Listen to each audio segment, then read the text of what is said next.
കേരളത്തിലേക്ക് MDMA എത്തിക്കുന്ന മുഖ്യ കണ്ണി പിടിയിൽ. അങ്കമാലി സ്വദേശി ഡെന്നി ജോസാണ് ബംഗളൂരുവിൽ തിരുവനന്തപുരം പാറശാല പോലീസിന്റെ പിടിയിലായത്. റിനു ശ്രീധർ വിവരങ്ങളുമായി തിരുവനന്തപുരത്ത് നിന്ന് ചേരുന്നുണ്ട്. റിനു, ഈ ലഹരി ഇടപാടുകളിൽ ഇയാളുടെ പങ്കാളിത്തം എങ്ങനെയാണ്? ഇയാൾ ഉൾപ്പെട്ട സംഘം പ്രവർത്തിച്ചത് എങ്ങനെയാണ്? പോലീസ് കൂടുതലായി കാര്യങ്ങൾ വിശദീകരിക്കുന്നത് എങ്ങനെ? റിനു ശ്രീധർ.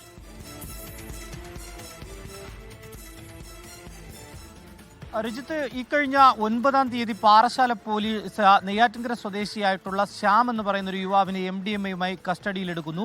ഇയാളെ വിശദമായി ചോദ്യം ചെയ്യുമ്പോഴാണ് മുഖ്യ കണ്ണിയായിട്ടുള്ള ഡെന്നി ജോസിനെ കുറിച്ച് വിവരം ലഭിക്കുന്നത്. ഇയാൾ ബാംഗ്ലൂരിൽ നഴ്സിംഗ് വിദ്യാർത്ഥിയാണ് എന്നുള്ളതാണ് പോലീസിന് ലഭിച്ച വിവരം. കൂടുതൽ വിവരങ്ങളൊന്നും തന്നെ പോലീസിനുണ്ടായിരുന്നില്ല. പ്രതിയായിട്ടുള്ള ശ്യാം അങ്ങനെ വിട്ടു പറയുന്നുമുണ്ടായിരുന്നില്ല. തുടർന്നാണ് ഈ പാറശാല SI ദീപുവും സംഘവും ബാംഗ്ലൂരുവിലേക്ക് തിരിക്കുന്നത്. ബാംഗ്ലൂരിലെത്തി ഒരാഴ്ചയോളം നടത്തിയ പരിശോധന ഡെന്നി ജോസിനെ കസ്റ്റഡിയിൽ എടുക്കുന്നത്. ഇന്നലെ വൈകുന്നേരത്തോടു കൂടി പാറശാല എത്തിച്ചു. ഇദ്ദേഹം ഈ നഴ്സിംഗ് വിദ്യാർത്ഥിയാണ്. 21 വയസ്സ് മാത്രമാണ് പ്രായം എന്നുള്ളതാണ് നമുക്ക് ലഭിക്കുന്ന വിവരം.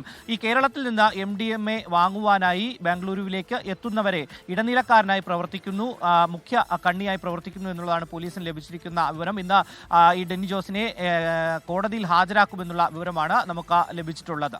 രജിത്ത്. ശരി, റിനു ശ്രീധർ തിരുവനന്തപുരത്ത് നിന്ന് വിശദാംശങ്ങൾ പങ്കുവയ്ക്കുകയായിരുന്നു. ലോകത്തെവിടെയായാലും ഏത് സമയത്തും 24 വാർത്തകളും ഓഗ്മെന്റഡ് റിയാലിറ്റി പാക്കേജുകളും എക്സ്പ്ലെയിനറുകളും വിശദമായി കാണാൻ ഞങ്ങളുടെ YouTube ചാനൽ നിങ്ങൾക്ക് സബ്സ്ക്രൈബ് ചെയ്യാം.